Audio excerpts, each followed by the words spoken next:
know that when you have a purpose and a calling on your life, there's nothing that nobody, and nothing can happen. I am Angela C. Wright. Over the top, the gotcha. He said your numbers has shrunk. He said, I don't know how, why. You're not gonna get like, you're gonna have to have mounds of security for me because you're not gonna get me. If I wasn't depressed and going through what I was going through, I probably would have never started. And this episode was brought to you by the Heirs Agency, a full-service marketing firm noted in entertainment and culture. Hey y'all, welcome to another episode of Break Phree podcast with your girl Free. Today I have, oh my God, one of the best community leaders there are. I stand on it. If you feel like I'm wrong, check me. Y'all help me welcome Dr. Barber, Dr. Travis Barber. Thank you. Thank you. No, I need better energy than that. What's up, Dr. Barber? Thank you. How you feeling today? I'm feeling good. That's good. Thanks for coming, to come share your story today. Most definitely. Yeah, thanks for coming through every time I call, even if it's last minute. I'm on the way. Yeah, you on the way. Say no more. That's what you Hey, tell for me. real. Say no more. Let's do it. We all we got.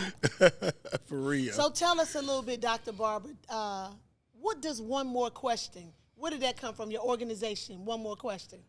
It came from even when I got to prison, everybody had one more question about my lifestyle on the streets. Mm-hmm. When I come home from prison, everybody had one more question about my lifestyle in prison. Mm-hmm. And upon me getting on social media, the young lady who helped me,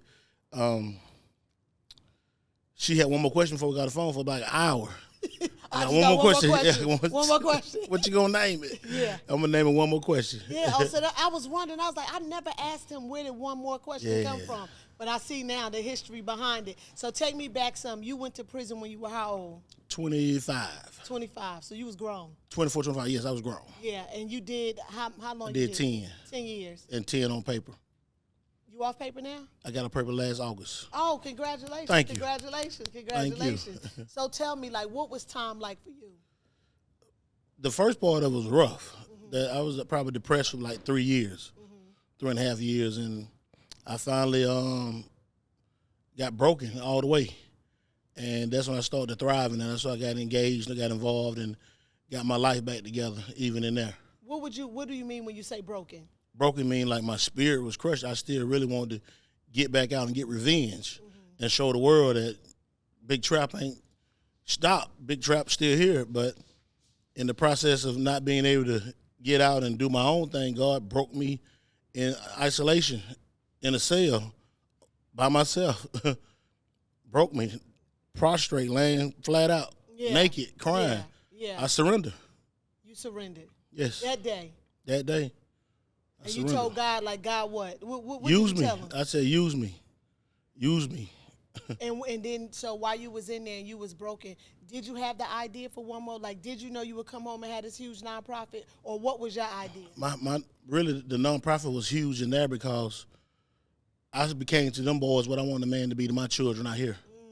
And my programming, my mentorship started in prison with convicts, with killers, gangsters, murderers, you name it. I embraced them. And they listened to you? Absolutely. Why do you feel like they could resonate with you? You right here with me, you got a uniform on just like I do. They resonated with me because of my reputation that was there before I got there. They resonated with me because of my lifestyle I had, the drugs, the cars, the wife, the trips, the jewelry, the money, everything they read in the book. Wife? Yeah, I had a wife. I was married. Yeah. No, usually the cars, the clothes, it come with women. I had that too. Yeah, all of that. So yeah. that intrigued them. They had to read a book. They just come sit in my cell and I give them a story. From the Flame to Vegas to the Tyson fight to Freaknik to college to fighting the dogs. And I can take them anywhere I want to go. Yeah. So they understood that. And you wasn't one of those people because, I always tell people in prison, it's like the Army, be all you can be. Yeah, people get there and make up all these long, drawn-out stories. But you was who you was. Yeah, I had the receipts. You had the receipts. Yeah. Yeah. So, what would you say was the hardest time while you was there? What can you pinpoint a time that you felt like, man, I just can't lift myself up? What was a hard day for you there? Probably the whole year that I was in the county, and my baby boy was just a month old when I went in, and watching them through the glass through the visitation, and seeing my ex-wife losing weight, and my kids wondering what in the world is going on with Daddy, why he's behind his glass. And that really hurt me the most, knowing that I didn't control my destiny. I was facing a life sentence. Oh, you were facing life. Yeah, I was charged with murder and aggravated assault. Oh, no, you got to tell us about that. I didn't know you was facing life. Hey, I won't let him read the book. Oh, okay. I understand. Okay, so you was facing life, and then you end up doing 10, and then 10 on paper. I didn't take the plea. They wanted me to cop out to a murder that I didn't commit. And I went to trial, and I got convicted on aggravated assault and carrying a weapon during the commission of a crime. 15 and 5, they ran it consecutive. So I had 20. What made you take him to trial? I know I didn't kill the man, and you ain't finna make me agree to nothing I didn't do. And whatever it come with it. So you was willing to, you was going to take that gamble, that life that was. I took it. Because, you know, a lot of times people will get stuck into a plea deal because of what's on the other side if you don't take it. Yeah. And I was thinking about me coming home from getting out of jail in 2 years, 3 years of time served and having a murder on my record that I didn't do. I'm going to explain something that I didn't do. Right. So let me go to prison for what I did do. Yeah, take responsibility for Absolutely. what I did, but I ain't going for nothing I ain't else. going for that. And then, so tell me some of the lessons that you feel like you learned while you were down. Oh, man, my relationship with God was the best thing. You know, Jesus was my grandmother's God. I was just sending money through her to church once I got old enough. But when I got to prison, I had to get my own relationship with him. It was real personal for me. And I started leaning not to my own understanding. And that Bible became a reality. It manifested right before my eyes, even in prison. And did you know, like some people have like a prison religion. You know, people get Oh, to yeah, prison yeah. and Yeah, that's mine. I got my religion in prison. It's a prison religion. no. No, you know, because then when they come Yeah. home, they forget. Oh, yeah. So that's what I mean by prison religion. Absolutely. You know, I redefine that. Yeah. Oh, you redefine Yeah. it? Okay, well, teach me. Yeah, I'm willing to learn. I got baptized in prison. I got baptized in church, but when I got baptized in prison, I was really born again, made anew. I understood it then. My mother just baptized me in ignorance. Yeah. But as a grown man, when I went up to the pulpit, it hit different. So what would you say that you feel like kids are missing today? A dad, A dad? a man, an uncle, a big brother with wisdom. There's a lack of wisdom in our community, especially in the homes. So that's what the boys are missing and the girls. A man with wisdom.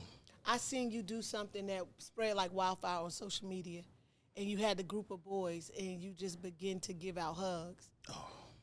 Like, and I seen like grown men cry, and I seen the boys like, you know, really, really like embracing that. What made you think like all they need is a hug? That's what all I want. I never got a chance to hug my dad as a man, as a teenager.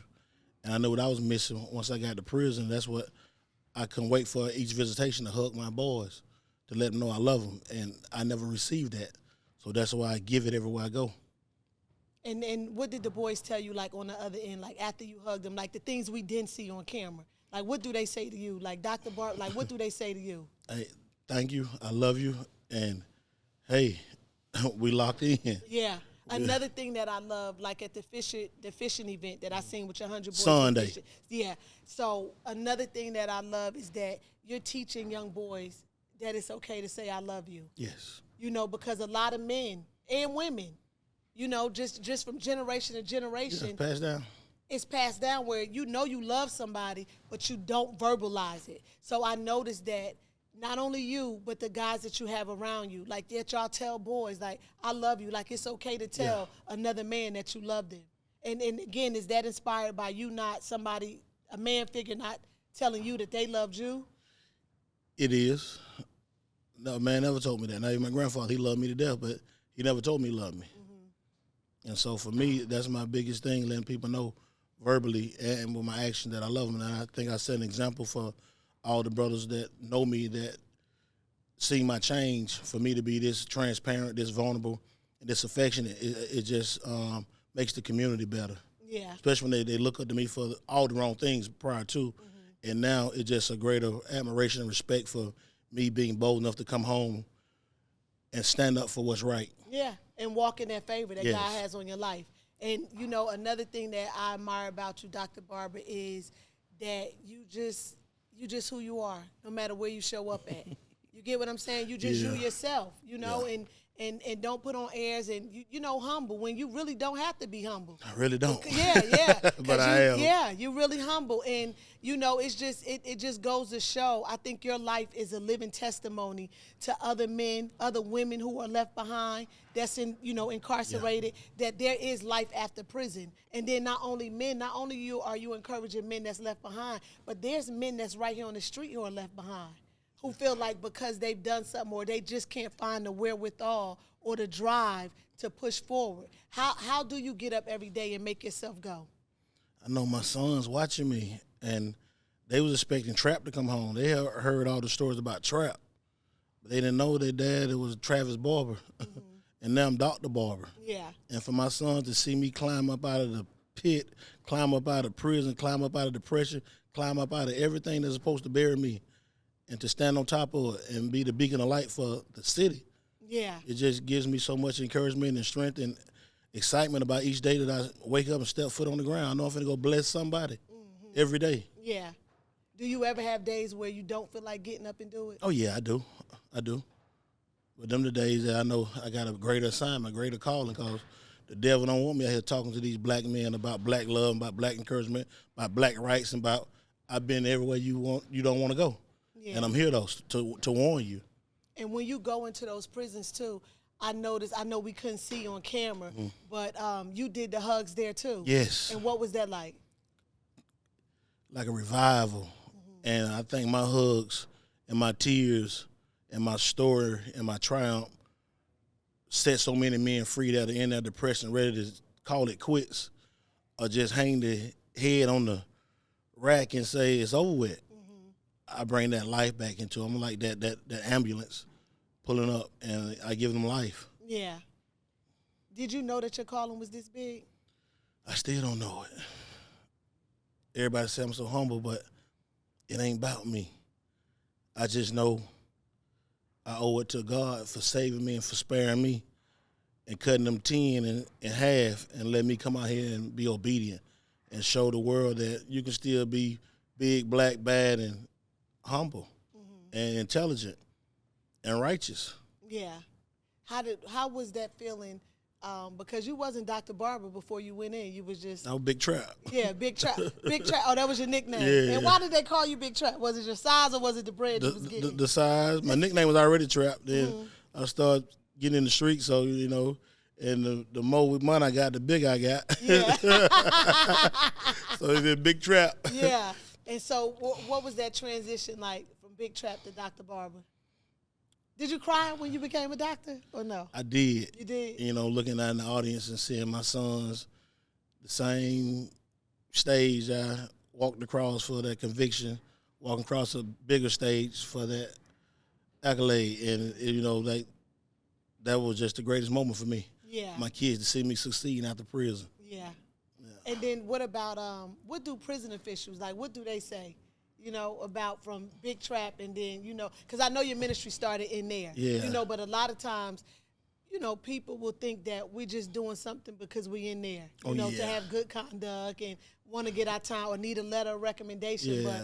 But, so what do they say to you? I was like Joseph in there. I had favor amongst the guards and the inmates. Prisoners. Yeah. Don't say inmate. Well, prisoners, inmate, whatever you want to call me. I answer to Dr. Barber now. Yeah. But, and then that's just a term that they give us that's embedded in our brain. But for me, I had favor in there, and I thank God for that. Even with the riots and everything that's going on, I was covered. And you recognize the favor that was Absolutely. on your I life. take no credit. Yeah. Them some real killers. I got accidental. I was in a situation.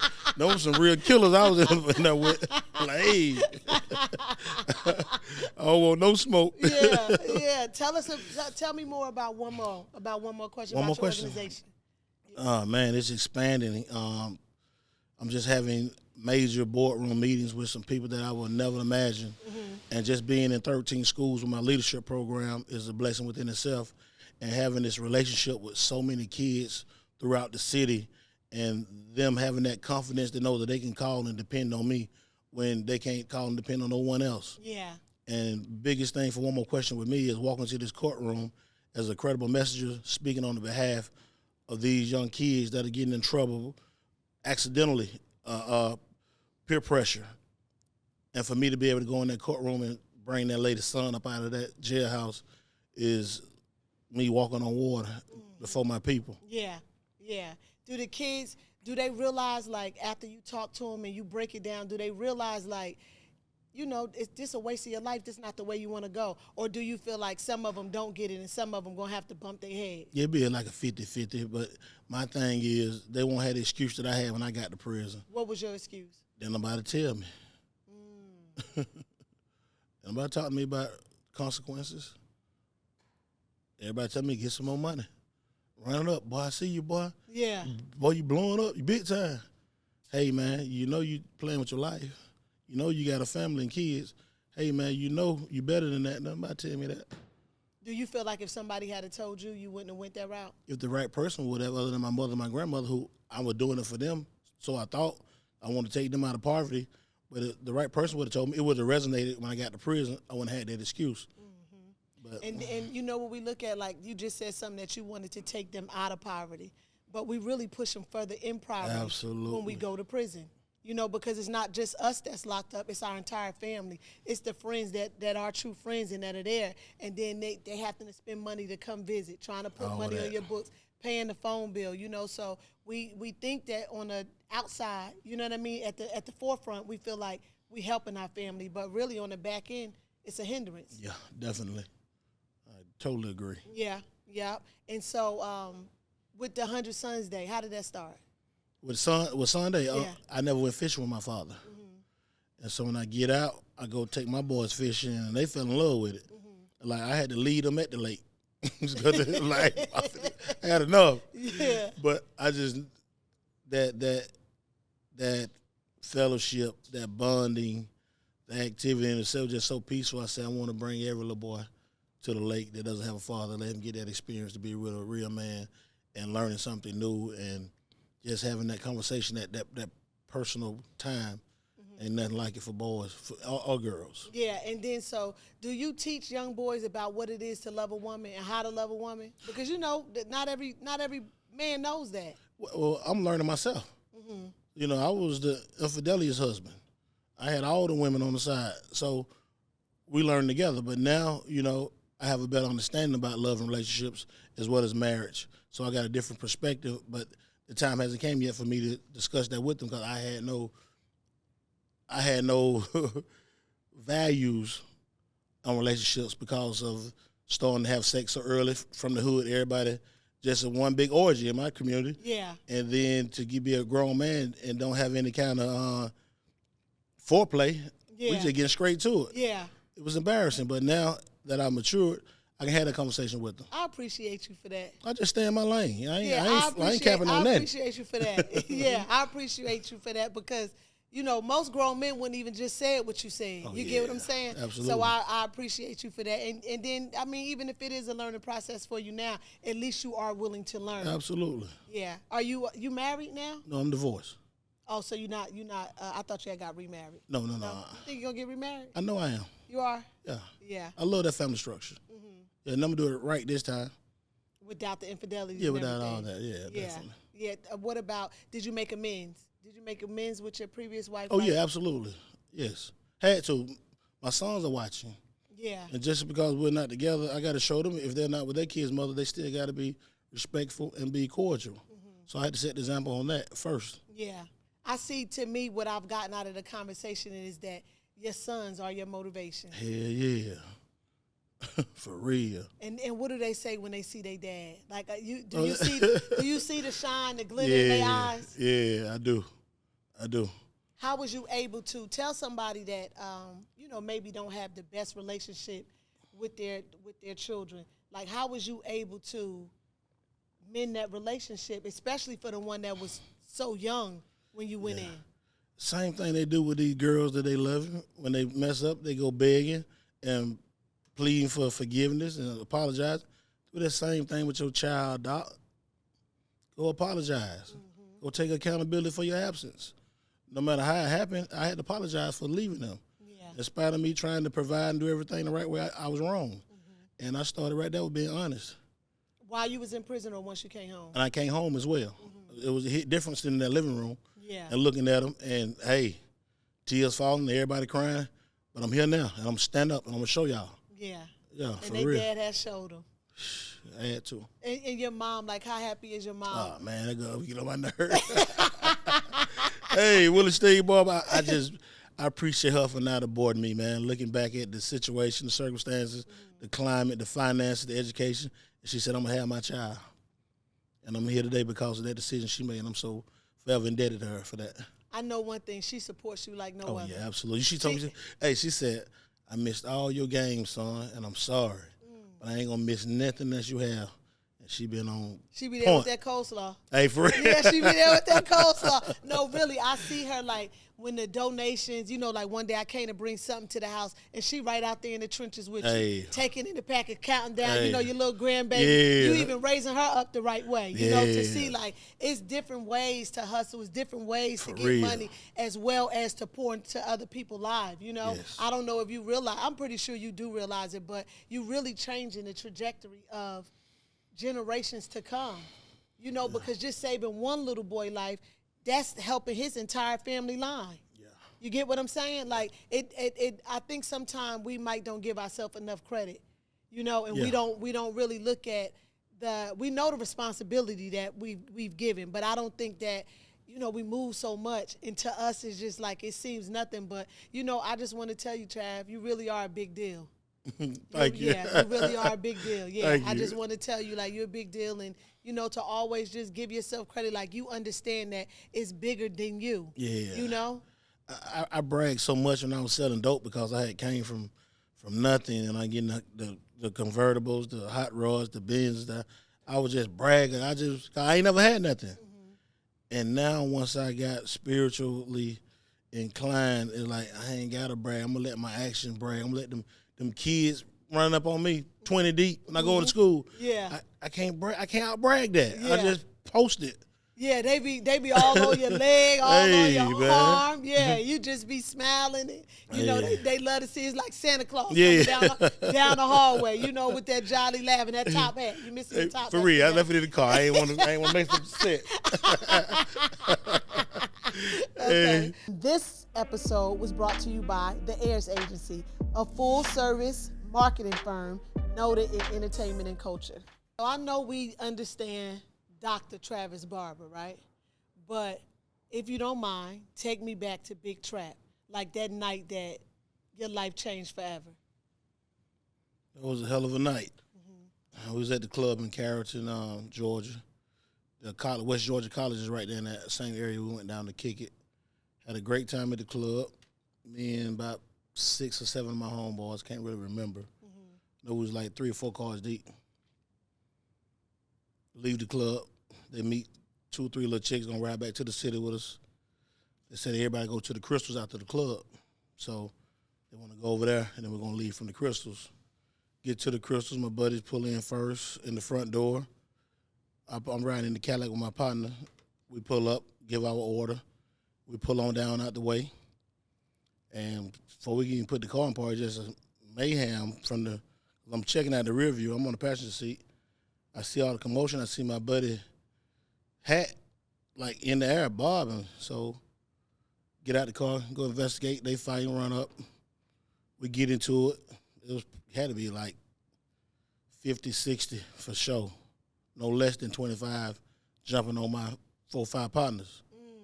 So by the time we get up there, hit a little bit, the crowd kind of fall back. Told my buddy, get on in the car, let's go. So we run back to our car as they trying to get in their car. By the time we get back in our car, look back, they on them again. So this time I jump out, I grab the Desert Eagle, told my partner, let's go. Jump out the car, run up. As I'm running up, and I got a clutch, y'all niggas get back. Excuse my language. Get back. That thing I hear, gunshots. So knock me backwards, and I fall. And as I go to the ground, I'm still having clutching my gun, and I feel something in my foot burning, and I'm trying to get up, but I couldn't hardly move. So when I finally did get up, I dumped my Desert Eagle up in the air over the crowd because my buddies were still over there brawling as they were shooting. So once I get through emptying my gun, it's just silence. My buddy helped me up, get me to the car. I got on all white. I had on a Nietzsche that night. So I know blood everywhere. Get in the car, they checking me out from the back seat. Like, boy, you been hit twice. Alpha 1, brand new, white, blooded up, white shirt, blooded up. And so we dipped. Take me straight to the hospital in Atlanta. Get to the hospital. I stayed in the hospital probably about a week. The same night, the Atlanta PD came in, questioned me where I get shot at, what happened. I tell them I got shot side of the road, 166, chain of flat tire, dude rode by with a shoe. They looking at me crazy. So, you know, I'm on the morphine. Now I'm having a paralysis attack. I don't know what happened. so, but not to make life a situation. So I finagle that, get out of the hospital. Come to find out my buddies got attacked when the police came. The people opened the police car door up, attacking them. What? Yeah, them they were called the Dog Pound. I found that out as the trial went on. They was a gang in Carrollton that caused havoc. And the dude who was killed was the grandson of the first black sheriff of that town. So everybody, the witnesses are all from Carrollton. The dude from Atlanta did it in a white shirt. He was on top of the car. He was shooting. So they issue a warrant for my arrest for murder. I'm on the run probably about 3 weeks. I heal up, got off the crutches. Finally go turn myself in, and I ain't see daylight after that. And my story for the youth is like some things you just have to let go. And at the end of the day, I went to prison for 10 years over $3,000 worth of merchandise. When my buddy should have just gave them that necklace and that hat. Y'all got it. Oh, they was trying to rob your buddy. Yeah. Oh, okay. Yeah, trying to snatch the jewelry off of him. And at the end of the day, it wasn't even worth it. For me, my buddies, I'm the young man that lost his life. And I could have never apologized to the family of. Yeah. And so my life, my commitment, my dedication to God is based upon the blood that's going to be forever on my hands. And me. You feel like that blood is on your hands? I know it is, because had I not responded the way I did, it would have been a different outcome. They probably would just kicked him up on the car, beat him to death, and let him leave. But me doing what I did probably further aggravated it, and now we got to go ahead and shoot at this guy because he probably got a cannon with him. And it called guilty by association. So for me, that's why I'm so passionate about my work and what I do, knowing that some things you can't apologize for. And no matter how big of a deal I am to the people in Atlanta, College Park, East Point, Union City, thereof, and folks in Carrollton probably hate my guts. And I had to live with that, knowing that everybody ain't going to forgive me and everybody ain't going to accept me and everybody ain't going to praise me. But I know I got a job to do with those that are in front of me. And so that's why I don't be bragging no more. That's why I'm so humble and meek, because I know the damage that I did prior to becoming Dr.Barber. And I don't take it lightly, me having this title, having this position, having this accountability and this voice, this microphone, because everybody don't have it. And now that I have it, I got to respect it. And I do that with great character and meekness and humility to show that I have changed. Your friend that they was trying to take his jewelry, y'all still friends? Yeah, we cool. We cool. Did you ever feel like it was his fault when you was in jail? I felt like it was everybody's fault. You know, for me, like everybody was gonna get it when I got out, honestly. But nevertheless, though, that's what that time and the understanding, it all worked for the good of those who love God, who are called according to His purpose. So now I'm grateful for them doing what they did, because I wouldn't be who I am today if I wouldn't have. Was they there for you? Nah, I wasn't nobody there for me but God. And I love them, because had they been there, I had to come home and shake their hand I appreciate you, my nigga, for looking out for me.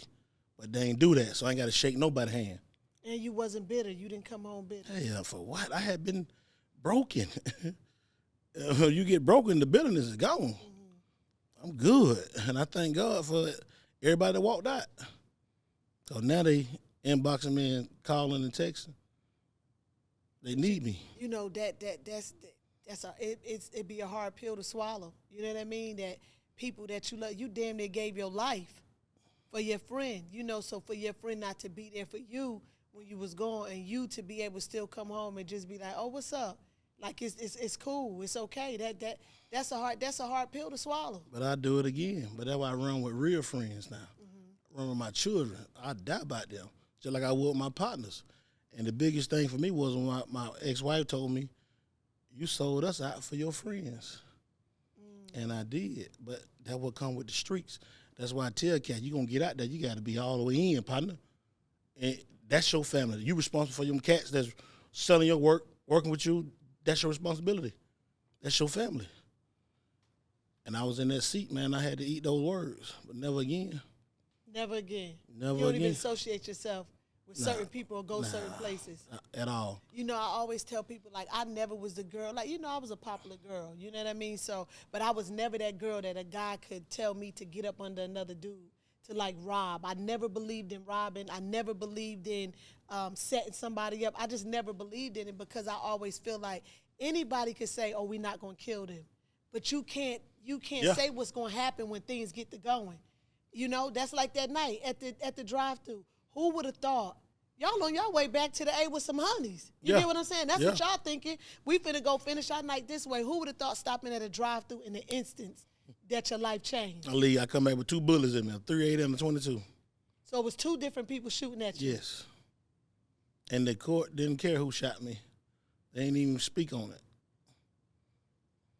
They didn't even consider that in the trial? Nah. Do you think it was because of who his grandfather was? I don't know. I can't tell you nothing. They didn't care who shot me. Mm-hmm. Nobody got charged with aggravated assault on me. And I got 2 different bullets in me from the incident. Wow. Well, I mean, you know, you've been able to really overcome. You know what I mean? And not be bitter, not hate anybody, you know what I mean? Just walking your life. Like, do you just feel like that's all behind me? No, it's in front of me because that's why I partner with Impact. I'm the brand ambassador. Mm-hmm. That's what we go in these jails. Impact, we protect and provide and advocate for marginalized people and people that have been formerly incarcerated. Mm-hmm. They get the ones that are in the county jails, their voter registration, because you haven't been convicted, you're still a citizen. We give them the resources and the essentials that they need to get their life back on track. We're also working now to create the housing for them where we own the land and the container homes that they'll be living in. So we ain't worried about your background, your credit check, or none of that.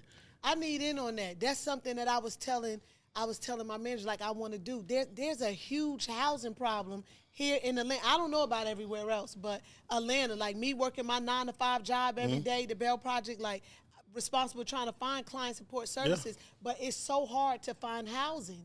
That is great. So Impact is a nonprofit organization? Yes. Okay, and it's a team of, like, is it a team of y'all? Formerly incarcerated, yes. Okay, all formerly incarcerated. Yes. And y'all vision is to what? Help give those that was formerly incarcerated a jump start. Absolutely. And Pamela Wynn, who's the head of the organization, she was incarcerated 6.5 years, pregnant, shackled, transport, failed, miscarried. She came home and changed the law. No more shackling pregnant women. I know the law. Yeah, so there would be no more non-medical people in the room when the pregnant women that are incarcerated are giving birth. Oh, yeah, because before the guard would have to be in there, she would have to be shackled to the bed and have to watch. Yeah. So we ain't just talking about it. We really changing. Yes. Yeah. Let's talk about this book. Oh, Behind the Trap. Yeah, Behind the Trap. We just did. Behind the Trap. And this is, you look kind of different on here. Was you younger? I was fresh out. Oh, you was fresh out? Yeah. Okay. Oh, that's what we do, fresh out? Yeah. Oh, okay. They were waiting on me. You gonna stay fly, huh? Oh, come on. So Behind the Trap, where could they get it at? Amazon. Yeah. Amazon. And what would you say the biggest lesson out the book that someone, what's the takeaway from the book. If I can come from that to this, you have no excuse. Nobody has an excuse to stay where they are. If I can do it, anybody can. He said it, not me. What'd you say? Hey, no more excuses. I can do it, anybody can. Yeah, because you feel like you came from the pit. I did, and they saw it. I was nailed to the cross in front of my whole world. Yeah. Do some of those people that thought your life was over? Because I know it was some that said, oh, he ain't getting out. He ain't coming home. Oh, man, you heard about Trap. Man, they about to give him life. Yeah. They don't speak on it no more. They have to eat the words. Hey, for real, they just push the like button. Keep scrolling. They do what? Push the like button. For real. Keep scrolling. Yeah. So before I let you go, you have to tell me one thing that you feel like you need to break free from. Holding myself accountable for 2022 murder. Holding myself accountable for that. I carry that every day. Have you asked God to help you to lift that weight off your shoulders? Absolutely. It's gonna get a whole lot better. I just go harder and harder and harder. But I was going hard in the streets with the work, so I'm gonna go hard with the youth. But sometimes we feel like we gave it to God, but we really still have our hand on it. Definitely. So yeah. But I think that verse, that my thorn in your flesh, my grace is sufficient. Yeah. That's that thorn that keeps me. Keep you going. Yeah. Yeah. What's next for Dr. Travis Barber? Oh man, world tour. I'll catch you on a world tour. You better add me to the tour. Ooh. You already know.